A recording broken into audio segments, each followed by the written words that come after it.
saat ini.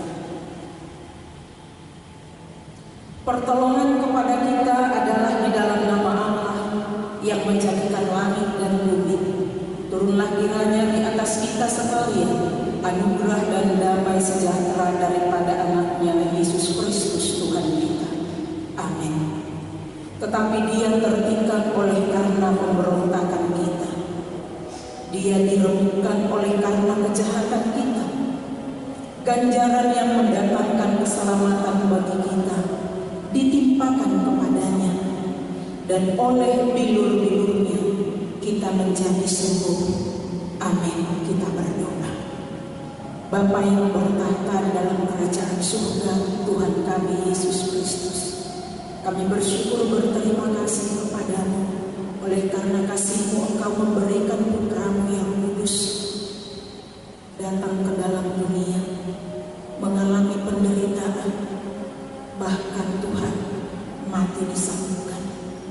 Terpujilah Tuhan yang begitu mengasihi kami, bukan karena kebaikan kami, tetapi semata-mata karena Allah sungguh mengasihi kami. Dan kami bersyukur hari ini kami boleh Tuhan merayakan kasih Allah yang begitu besar bagi dunia ini. Dan kami percaya kasih-Mu itu juga akan memulihkan setiap hubungan. Kasih-Mu itu akan memulihkan keadaan. Hadirlah Engkau pada saat ini di tengah-tengah ibadah kami, memberkati kami di dalam kehidupan kami, bahkan persekutuan kami dengan Tuhan. Engkau berotoritas di atasnya. Di dalam nama Yesus Kristus kami bersyukur kepada Bapa di surga. Amin. Mari kita memuji Tuhan dari buku ND Metodis nomor 83 ayat 1 hingga ayat yang kedua.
Bapa kami yang di surga, kita mulai.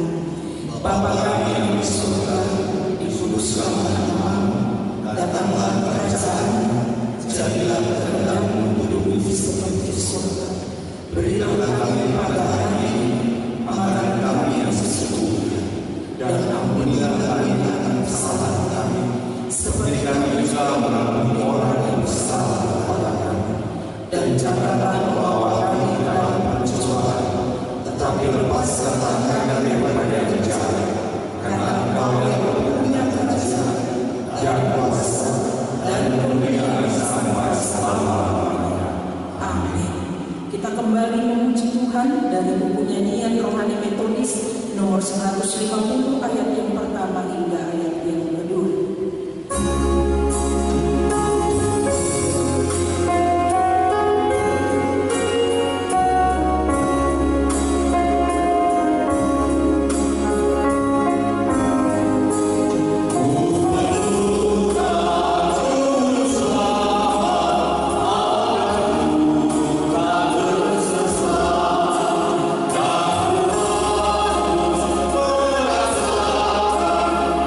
Oh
dalam nama Yesus kami berdoa. Amin. Mari kita membuka Alkitab kita dari Yohanes pasal yang ke-19 ayat 1 sampai ayat yang ke-16. Kemudian ditambah ayat 28 sampai ayat 30. Demikian firman Tuhan. Lalu Pilatus memanggil Yesus dan menyuruh orang menyesat dia. Prajurit-prajurit menganyam sebuah mahkota duri dan menaruhnya di atas kepalanya. Mereka memakaikan dia jubah ungu, dan sambil maju ke depan mereka berkata, "Salam, hai Raja orang Yahudi." Lalu mereka menampar mukanya. Pilatus keluar lagi dan berkata kepada mereka, "Lihatlah, aku membawa dia keluar kepada kamu, supaya kamu tahu bahwa aku tidak mendapati kesalahan apapun padanya." Lalu Yesus keluar, bermahkota duri dan berjubah ungu. Maka kata Pilatus kepada mereka, "Lihatlah manusia itu." Ketika imam-imam kepala dan penjaga-penjaga itu melihat dia, berteriaklah mereka, "Salibkan dia, salibkan dia." Kata Pilatus kepada mereka, "Ambil dia dan salibkan dia, sebab aku tidak mendapati kesalahan apapun padanya." Jawab orang-orang Yahudi itu kepadanya, "Kami mempunyai hukum, dan menurut hukum itu ia harus mati, sebab ia menganggap dirinya sebagai anak Allah." Ketika Pilatus mendengar perkataan itu, bertambah takutlah ia. Lalu ia masuk pula ke dalam gedung pengadilan dan berkata kepada Yesus, "Dari mana asalmu?" Tetapi Yesus tidak memberi jawab kepadanya. Maka kata Pilatus kepadanya, "Tidakkah engkau mau bicara dengan aku? Tidakkah engkau tahu bahwa aku berkuasa untuk membebaskan engkau dan berkuasa juga untuk menyalibkan engkau?" Yesus menjawab, "Engkau tidak mempunyai kuasa apapun terhadap aku, jikalau kuasa itu tidak diberikan kepadamu dari atas. Sebab itu dia yang menyerahkan aku kepadamu lebih besar urusan." Sejak itu Pilatus berusaha untuk membebaskan dia. Tetapi orang-orang Yahudi berteriak, "Jikalau engkau membebaskan dia, engkau bukan sahabat Kaisar. Setiap orang yang menganggap dirinya sebagai raja, ia melawan Kaisar." Ketika Pilatus mendengar perkataan itu, ia menyuruh membawa Yesus keluar, dan ia duduk di kursi pengadilan di tempat yang bernama Litostrotos, dalam bahasa Ibrani Gabatan. Hari itu ialah hari persiapan Paskah. Kira-kira jam 12, kata Pilatus kepada orang-orang Yahudi, "Inilah rajamu." Maka berteriaklah mereka, "Nyahkan dia, nyahkan dia, salibkan dia." Kata Pilatus kepada mereka, "Haruslah aku menyalibkan rajamu?" Jawab imam-imam kepala, "Kami tidak mempunyai raja selain daripada Kaisar." Akhirnya Pilatus menyerahkan Yesus kepada mereka untuk disalibkan. Sesudah itu, karena Yesus tahu bahwa segala sesuatu telah selesai, berkatalah ia, "Supaya genaplah yang ada tertulis dalam kitab suci, aku haus." Di situ ada suatu bekas penuh anggur asam. Maka mereka mencucukkan bunga karang yang telah dicelupkan dalam anggur asam pada sebatang hisop, lalu mengunjukkannya ke mulut Yesus. Sesudah Yesus meminum anggur asam itu, berkatalah ia, "Sudah selesai." Lalu ia menundukkan kepalanya dan menyerahkan nyawanya. Jemaat, mari kita berdoa sekejap. Kita merenung tentang pembacaan kita. Kita berdoa sekejap.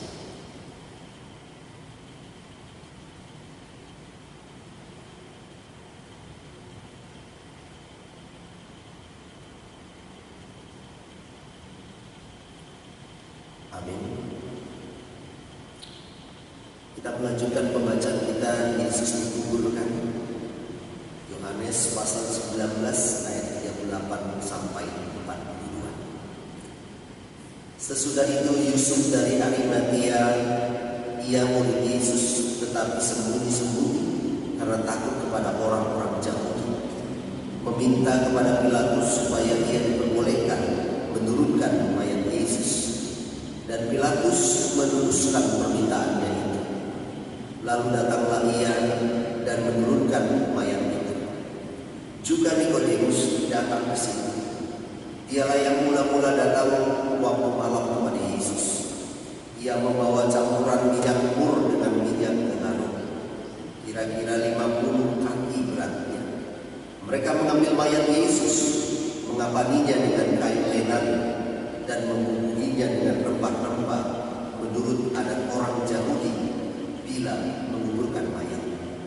Dekat tempat di mana Yesus disalibkan ada suatu taman, dan dalam taman itu ada suatu kubur baru yang di dalamnya belum pernah dimakamkan seseorang. Karena hari itu hari persiapan orang Yahudi, sedang kubur itu tidak jauh dari letaknya, maka mereka meletakkan mayat Yesus ke situ. Amin. Saudara-saudara yang dikasihi Tuhan Yesus Kristus, tema kita di Jumat Agung ini yaitu berani bersikap dan bertindak seperti Kristus. Biasanya banyak orang pergi ke taman untuk melihat tanaman yang indah, menghirup udara sejuk, jauh dari keramaian, beristirahat, menghilangkan berbagai kepenatan atau keletihan setelah sibuk dengan berbagai pekerjaan. Yesus juga melakukan hal itu bersama murid-muridnya. Di taman tersebut, Tuhan Yesus biasa menggunakannya sebagai tempat duduk atau tempat untuk berdoa. Namun, siapa mengira bahwa taman yang sunyi itu menjadi awal dari penderitaan Yesus Kristus? Jenazah Yesus pun dikuburkan di suatu tempat yang berada di taman milik salah seorang pengikutnya. Tentu si pemilik taman memiliki hubungan yang sangat dekat dengan Yesus, sehingga ia menyerahkan taman yang mereka miliki untuk kubur Yesus. Saudara-saudara, kalau kita perhatikan bahwa tidak ada murid-muridnya yang berani mendekati untuk menemani ketika Yesus mengalami penyiksaan, tidak ada yang berani. Para murid hanya melihat dari kejauhan. Mungkin mereka tidak tega melihat penderitaan Yesus yang diperlakukan seperti seorang penjahat, diolok-olok. Namun ketika ia harus menahan haus yang luar biasa, kepadanya diberikan anggur rasa. Lambung Yesus ditikam dengan tombak hingga air dan darah mengalir dari lambungnya.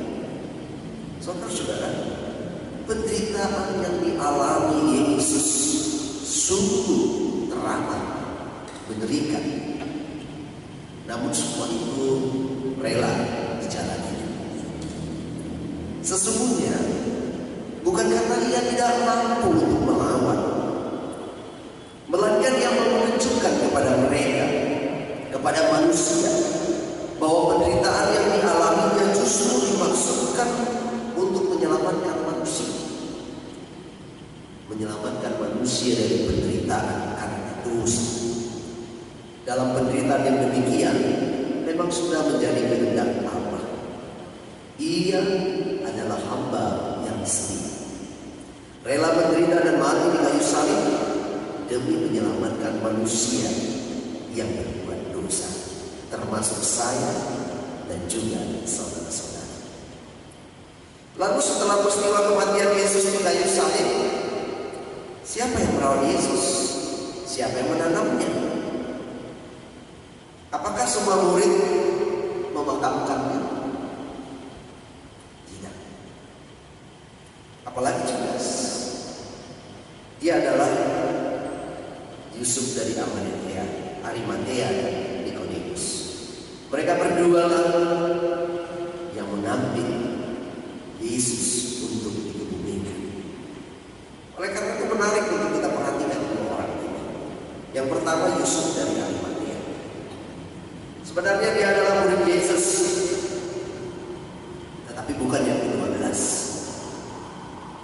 Murid inilah yang meminta kepada Pilatus supaya diperbolehkan menurunkan mayat Yesus dari salib. Sesungguhnya ia merasa takut kepada orang-orang Yahudi yang telah menyalibkan Yesus. Barangkali ia berpikir bahwa jika dirinya ketahuan menurunkan jenazah Yesus dari kayu salib, ia juga dianggap sebagai pengikut yang perlu untuk ditangkap dan disiksa. Itulah sebabnya ia meminta mayat Yesus kepada Pilatus secara sembunyi-sembunyi. Yusuf dari Arimatea itu tentu menyadari juga bahwa ia pasti akan menghadapi berbagai resiko dari keputusan yang diambilnya itu. Hanya karena kasihnya kepada Yesus, ia rela melakukannya. Demikianlah seharusnya setiap orang yang mengaku mengasihi Yesus. Ia harus berani mengambil sikap, bertindak untuk melakukan apa yang baik bagi Tuhan Yesus. Meskipun demikian, di dalam menyatakan sikap dan tindakan tidak bisa dilakukan dengan gegabah. Setiap orang yang mengaku iman kepada Tuhan Yesus juga harus berpikir dengan cermat agar bisa bersikap dan bertindak tepat. Jelaslah bahwa suatu keberanian tidak harus dilakukan dengan gegabah, melainkan dengan cara yang bijak sehingga tidak menimbulkan keributan. Yang kedua, saudara, setelah diturunkan dari atas kayu salib, mayat Yesus itu dimakamkan di taman milik Yusuf dari Arimatea. Sangat tidak mungkin jika mayat Yesus dimakamkan di tempat orang lain. Pasti akan memunculkan diskusi dan perbedaan, bahkan memunculkan persoalan baru terkait dengan tempat pemakaman bagi mayat Yesus. Oleh karena itu mayat Yesus dimakamkan di makam yang ada di taman milik Yusuf sendiri. Bahkan disebutkan juga bahwa di makam tersebut belum ada seseorang yang dimakamkan di tempat itu. Sehingga jika ada murid-murid Yesus atau siapapun yang ingin menengok mayat Yesus dikubur, mereka bisa langsung menuju ke tempat makam Yesus. Dalam hal ini keputusan Yusuf sangat bijak. Yusuf merelakan makam yang ada di taman miliknya sebagai tempat pemakaman bagi Yesus. Terlebih dari itu, Yusuf juga tidak ingin berkuasa atas tubuh Yesus.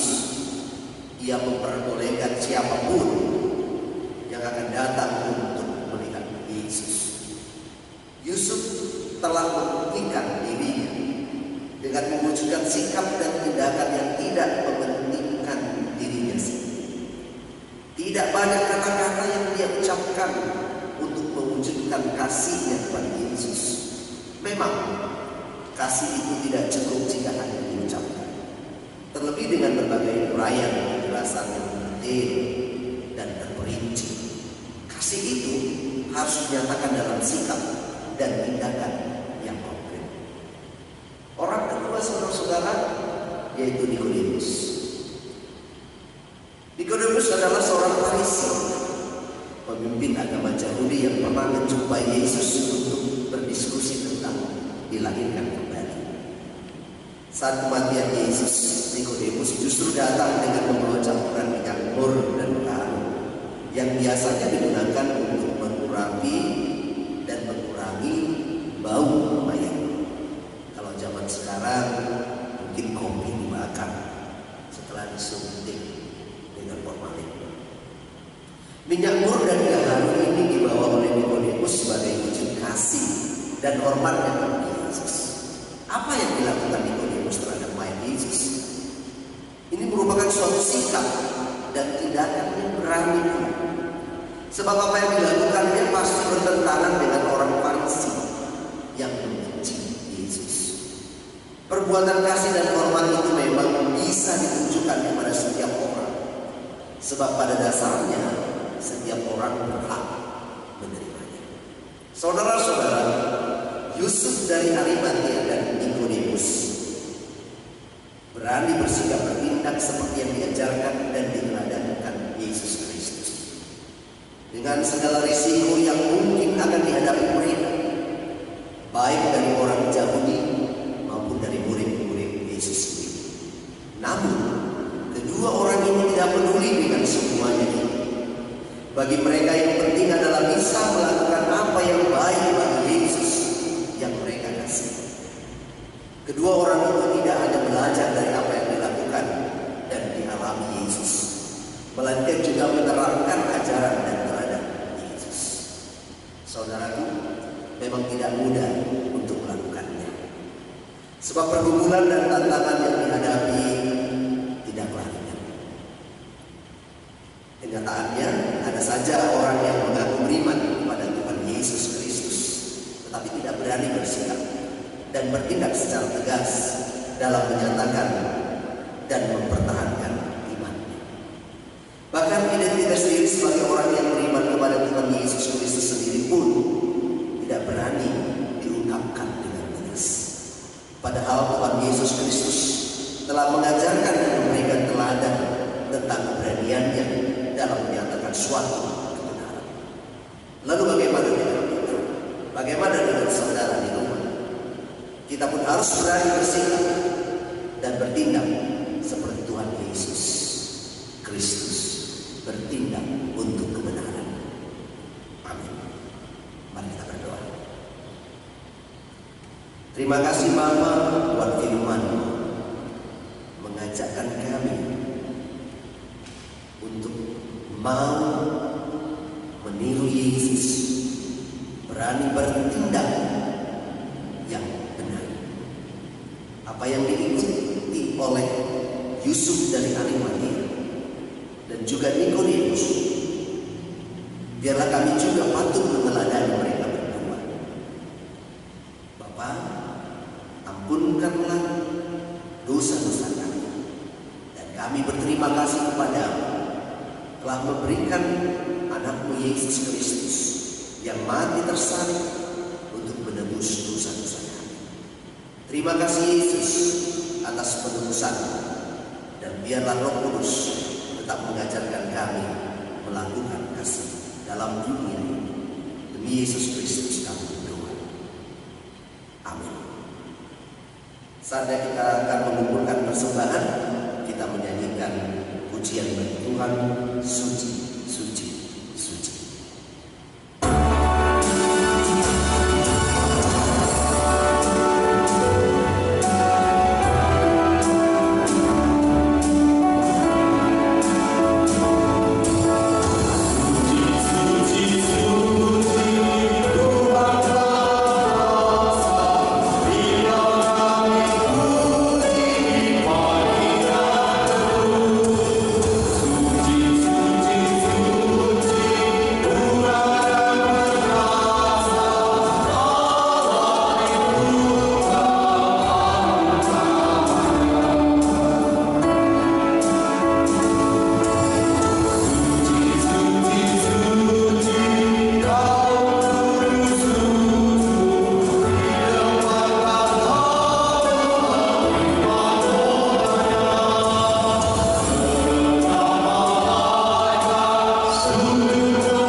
Terpuji Engkau Bapa yang sudah memberikan firman-Mu bagi kami, seperti Kristus yang memberikan dirinya dengan rela, setia, dan taat, bahkan taat sampai mati di kayu salib.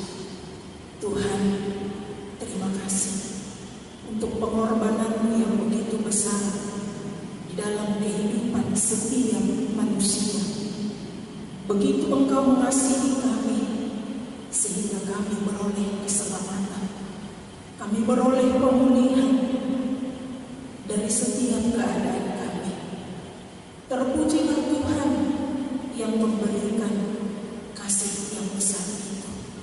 Dan Engkau meneladankan kepada kami supaya kami juga berani berlaku, memberi kasih kepada orang-orang yang ada di sekitar kami, orang-orang yang ada di lingkungan keluarga kami, suami, istri, bahkan anak-anak kami.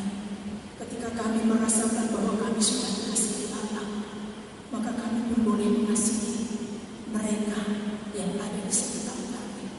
Bahkan firman-Mu mengajarkan mengasihi mereka yang memusuhi kami. Itulah pengajaran kasih yang luar biasa yang Yesus teladankan bagi kami setiap orang yang mengaku percaya bahwa Yesus adalah Tuhan dan Juru Selamatnya. Terima kasih juga Tuhan untuk setiap kehidupan yang masih Tuhan percayakan di tengah-tengah dunia ini bagi kami, bagi keluarga kami, khususnya di tengah-tengah bencana yang sedang mendunia pada saat ini, COVID-19 yang mewabah di tengah-tengah kehidupan bangsa, suku, marga. Tuhan, kami tidak tahu apa rencana Tuhan di balik semuanya ini. Kami berdiam diri di rumah. Kami beribadah dari rumah kami masing-masing. Membelajarkan kami juga untuk tunduk kepada pemerintah. Membelajarkan kami juga Tuhan untuk bersatu dalam rumah tangga kami. Berdoa bersama kepada Tuhan, memohonkan pengampunan Tuhan untuk setiap kesalahan dan dosa-dosa kami. Kami berdoa, pulihkanlah dunia ini, pulihkanlah bumi ini Tuhan. Janganlah memandang kami dengan amarah, tetapi pandanglah kami dengan kasih-Mu yang begitu besar. Dan kami percaya Tuhan, pemulihan-Mu akan segera terjadi di tengah-tengah setiap umat-Mu yang berseru-seru memanggil nama-Mu, meminta pertolongan dan belas kasihan. Bapa, kami berdoa untuk keluarga yang berduka. Tuhan, hiburkanlah mereka. Kami berdoa bagi mereka yang berjuang di garis depan, para medis, tenaga kesehatan. Tuhan, lindungi mereka. Tuhan, tolong mereka. Benteni mereka dengan kuasa Tuhan, sehingga pengorbanan mereka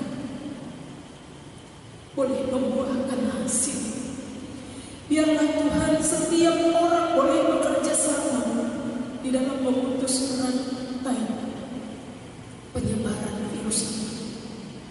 Kami menyerahkan setiap orang-orang yang percaya, setiap keluarga, supaya membangun bersama doa di dalam rumah tangga kami masing-masing.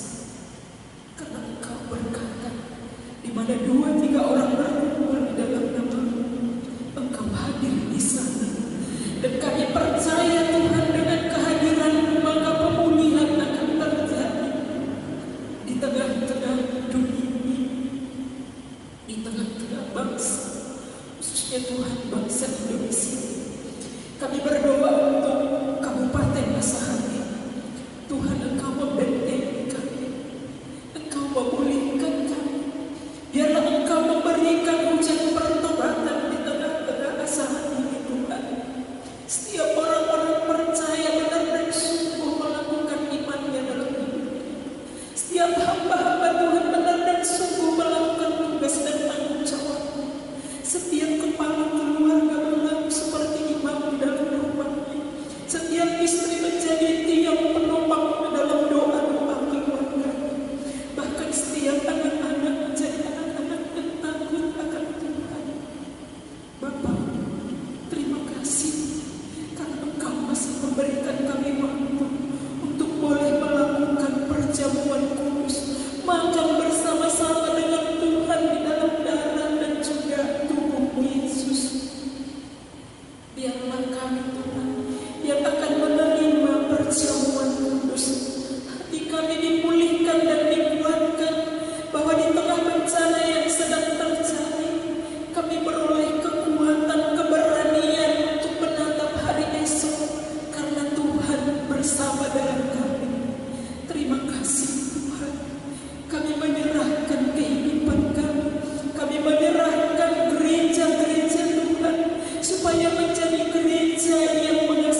kasih Bapa yang baik. Inilah doa dan harapan kami yang kami percaya Tuhan akan melawan kami dan pemulihan akan terjadi di tengah-tengah kehidupan kami. Setiap keluarga akan dipulihkan, setiap masyarakat akan dipulihkan, bangsa dan negara kami bahkan dunia ini kami menyerahkan ke dalam tangan pengasihan-Mu, karena kami percaya di dalam Yesus ada kemenangan, di dalam Yesus ada kekuatan, di dalam Yesus ada keberanian, bahkan di dalam nama Yesus Kristus kami beroleh keselamatan. Terpuji termulialah Engkau Bapa kekal selama-lamanya. Jadilah kehendak-Mu dalam setiap doa-doa kami. Amin.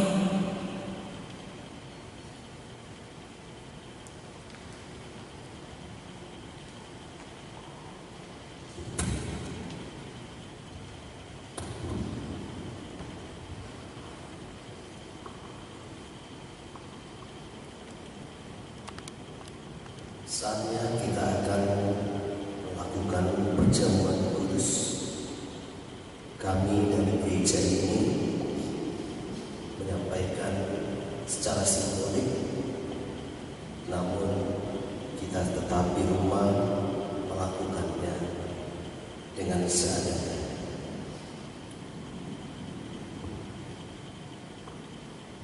Kita mulai. Kamu yang sesungguhnya bertobat daripada dosamu dan menuntut hidup baru serta menurut hukum-hukum Allah, dan hendak berjalan dari sekarang ini pada jalannya yang suci, marilah dengan iman terimalah perjamuan kudus ini untuk menghiburkan hatimu.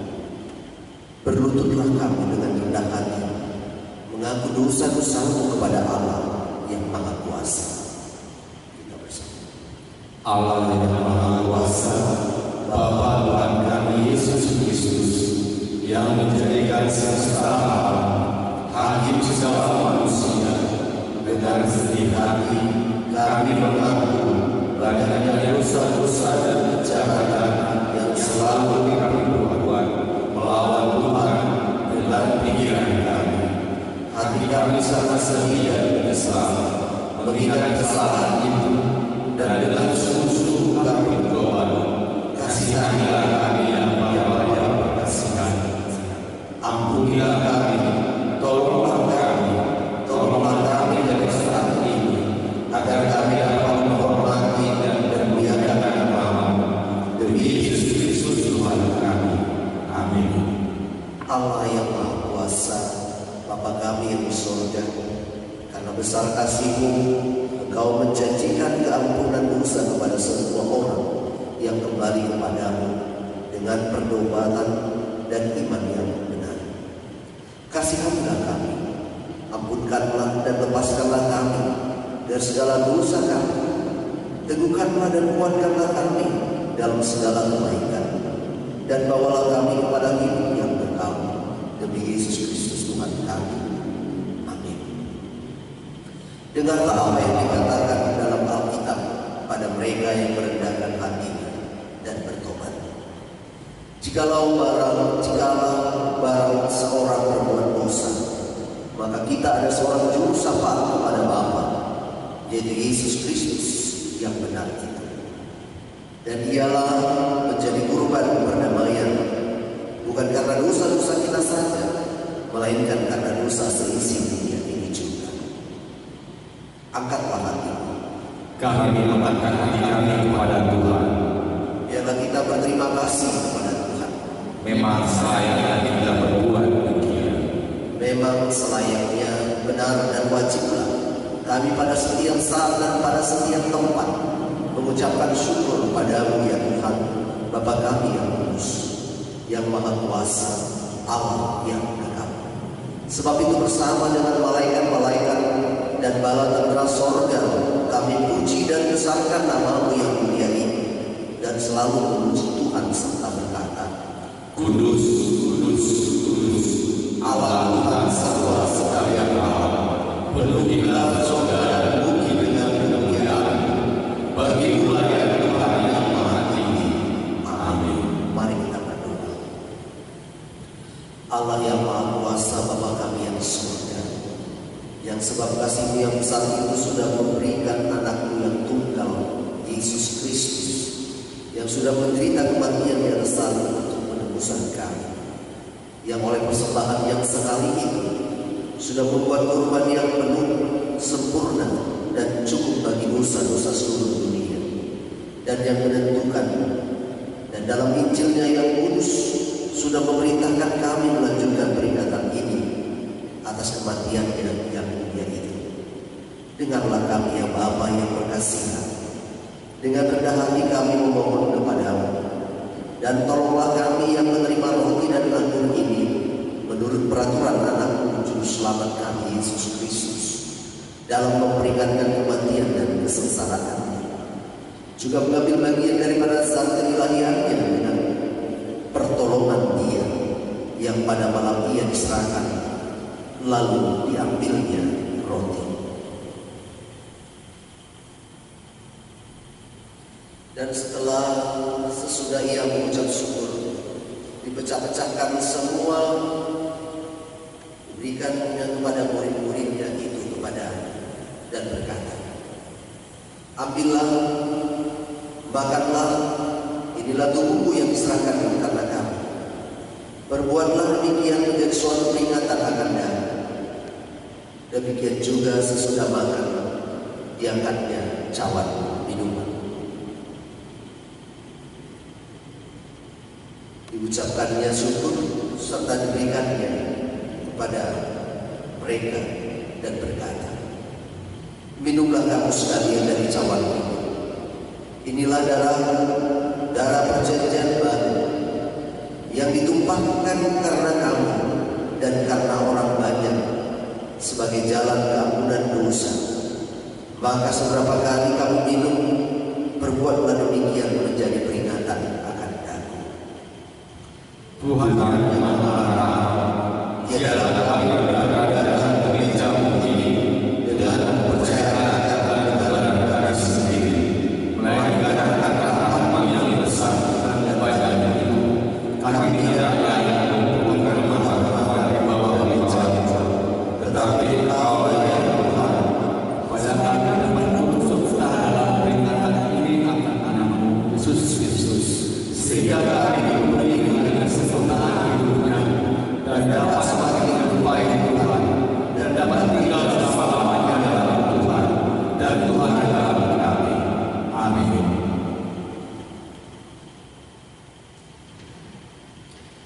Yesus berkata, inilah tubuhku yang diserahkan karena kamu.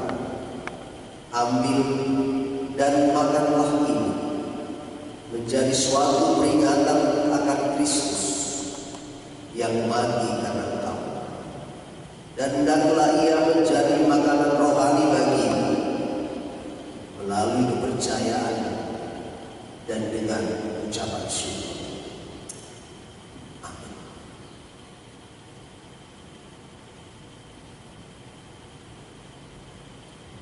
Yesus berkata, inilah darahku, darah perjanjian baru yang ditumpahkan karena engkau. Minumlah ini menjadi peringatan bahwa Kristus mati karena engkau, dan ucapkanlah syukur.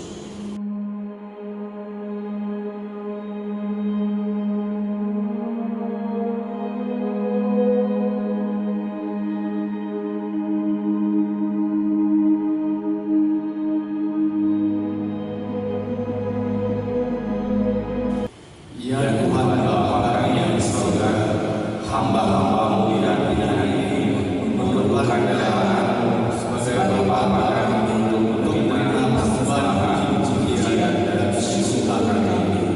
Dengan rendah hati kami memohon kepada-Mu supaya kami dan seluruh gereja-Mu dapat mendapatkan ampunan atas dosa-dosa kami dan seluruh kebajikan yang lain daripada kesesatan, demi jasa-jasa dan kematian anak Yesus Kristus, dan demi percayaan darahnya.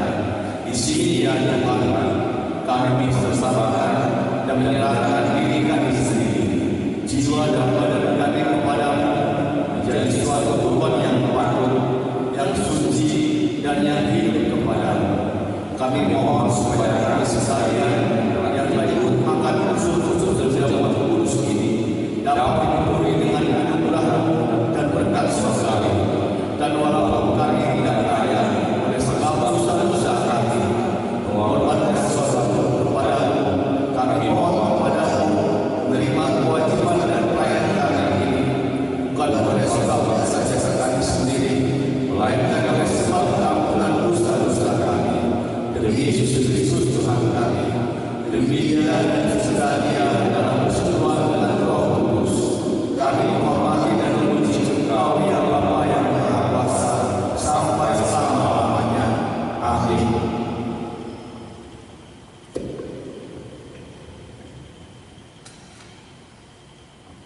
Segala kemuliaan bagi Allah di tempat yang maha tinggi, dan sejahtera di atas bumi di antara orang yang diperkenankannya.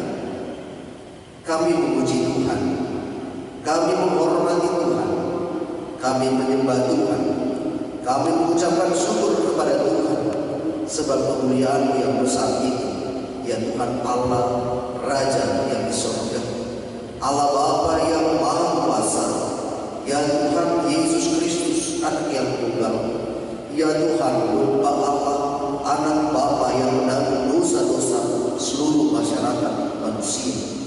Kasihanilah kami Tuhan, terimalah doa kami Tuhan. Tuhan yang duduk di sebelah kanan Allah, kasihanilah kami, karena Engkau saja yang kudus, Engkau sajalah yang Tuhan, Tuhan saja yang Kristus, dengan Roh Kudus yang maha tinggi dalam kemuliaan Allah Bapa. Amin. Kita menyanyikan kepada Allah puji.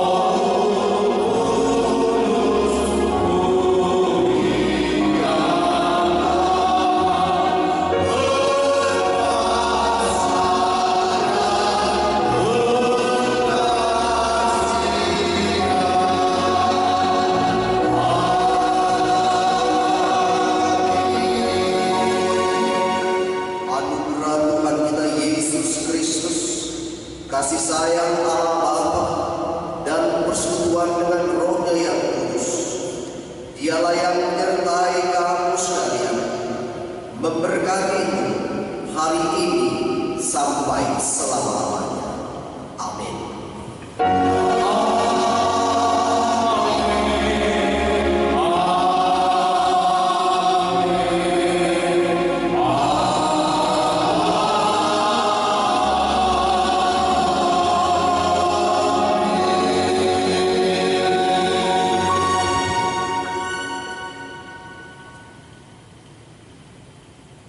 Shalom, selamat Jumat Agung bagi kita. Tuhan memberkati. Oras.